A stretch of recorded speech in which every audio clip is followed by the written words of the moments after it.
Миний бие бол миний л бие. Сайн байцгаана уу хүүхдүүдээ? Би Нана байна. Хүүхдүүдээ та нарын биед нууц, нандин хэсэг гэж байдаг юм шүү. Энэ улаанаар тэмдэглэсэн газрууд бол та нарын нууц, нандин хэсгүүд юм шүү дээ. Зөвхөн аав ээж нар усанд орох үедээ л хурж олно. Бас эмч нар чамайг эмчлэх үедээ л хурж олно.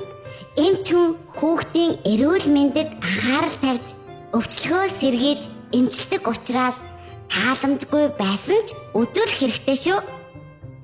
Харин бусад үед хэн ч чиний нууц, нандин хэсэгт хүрч болохгүй шүү.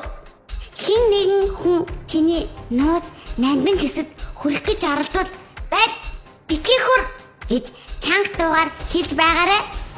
Бас зүхтаах хэрэгтэй. Аав ээж, өвөө эмээ, багш, цагдаа гэх мэт ойр дотны хүмүүстэй хэлж байгаарай. Харин энэ ногооноор тэмдэглэсэн газруудад бусад хүмүүс хүрч болно.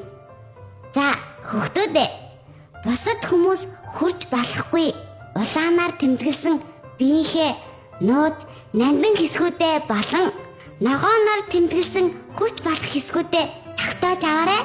Найзуудаа, намайг дагаад хэлээрэй. Улаан хэсгүүдэд хүрч болохгүй. Харин ногоон хэсгүүдэд хүрч болно.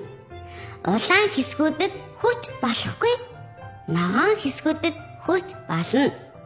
Улаан хэсгүүдэд хүрч болохгүй. Ногоон хэсгүүдэд хүрч болно. Нанагийн зөвлөмжтэй хамт байсанд баярлалаа найзуудаа.